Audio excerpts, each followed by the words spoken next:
Hello everyone, welcome to my channel. साथियों, क्रोध पर विजय कैसे प्राप्त करें, यह इस कहानी से सीखें। एक छोटी सी कहानी है। युधिष्ठिर, अर्जुन, भीम, नकुल और सहदेव पांचों भाई शिक्षा प्राप्त करने के लिए गुरु के पास गए। गुरुजी ने पहले दिन उन्हें पाठ दिया, क्रोध मत कर। उन्होंने यह वाक्य उन्हें लिखवा दिया और कहा, कल मैं यह पाठ तुम सबसे सुनूंगा। अगले दिन गुरुजी ने सभी से पाठ सुनाने के लिए कहा।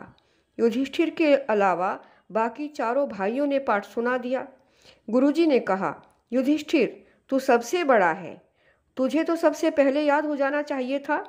जा, कल अवश्य याद हो जाना चाहिए। युधिष्ठिर ने कहा, मैं प्रयत्न करूंगा गुरुदेव। अगले दिन फिर गुरुजी ने युधिष्ठिर से पाठ सुनाने को कहा। युधिष्ठिर ने कहा, गुरुजी, मैं आज भी याद नहीं कर पाया। गुरुजी ने कड़क कर कहा, युधिष्ठिर, तू तो बड़ा मूर्ख और अयोग्य लड़का है। तू प्रयत्न ही नहीं करता, नहीं तो यह पाठ तुम्हें याद हो जाता। युधिष्ठिर ने कहा, प्रयत्न करूंगा गुरुदेव। तीसरे दिन फिर गुरुजी ने युधिष्ठिर से वही पाठ सुनाने के लिए कहा। युधिष्ठिर ने सिर झुकाकर कहा, नहीं गुरुजी, अब भी याद नहीं हुआ।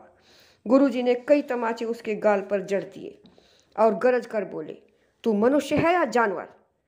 3 शब्दों का यह पाठ तुझे याद नहीं हुआ? कल तक अगर याद नहीं हुआ तो चमड़ी उधेड़ दूंगा। युधिष्ठिर ने अपना गाल सहलाते हुए सिर झुकाकर कहा, मैं प्रयत्न करूंगा गुरुदेव। उस दिन युधिष्ठिर अपनी परीक्षा लेने के लिए दुर्योधन आदि के पास गया। उसने सोचा कि देखता हूँ उन सबके ताने और गालियाँ सुनकर भी मुझे गुस्सा आता है या नहीं।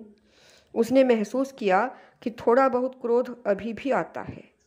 चौथे दिन फिर गुरुजी ने युधिष्ठिर से कहा, युधिष्ठिर, सुनाओ अपना पाठ। आज तो याद हो ही गया होगा। युधिष्ठिर ने सिर झुकाकर हाथ जोड़ते हुए कहा, अभी पूर्ण रूप से याद नहीं हुआ गुरुदेव, बस कुछ ही याद हुआ है। यह सुनकर गुरुजी तिलमिला उठे और युधिष्ठिर को चपत के बाद चपत मारते चले गए। युधिष्ठिर मुस्कराता रहा। मारते मारते गुरुजी थक कर रुके तो उन्होंने देखा कि वह अब भी मुस्करा रहा है। गुरुजी ने कहा, अरे तू अब भी हंस रहा है? युधिष्ठिर ने कहा, गुरुजी, आपने ही तो सिखाया है कि क्रोध मत कर। अब मैं कह सकता हूँ कि यह पाठ मुझे याद हो गया।